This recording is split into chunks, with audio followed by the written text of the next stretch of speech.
Here is how to lock your WhatsApp app with a fingerprint. So let's get started. First open WhatsApp on your phone and then click on your profile picture, which is on the top right. Once you're here, click on Privacy and then scroll down till you find this option called App Lock.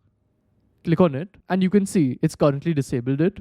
But once it's enabled, you'll have to use a password to open WhatsApp, but you can still answer calls without the password.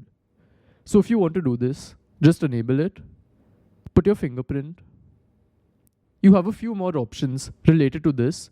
So the first one is when WhatsApp should automatically lock after you close WhatsApp. So the options are immediately, after a minute, or after 30 minutes. So you can select whichever option you want. And the next option is if you want to show the contents of a message in the notification. So if you want to, you can leave it enabled, or else you can disable it. So this is how it works, and I'll see you in the next one. Goodbye.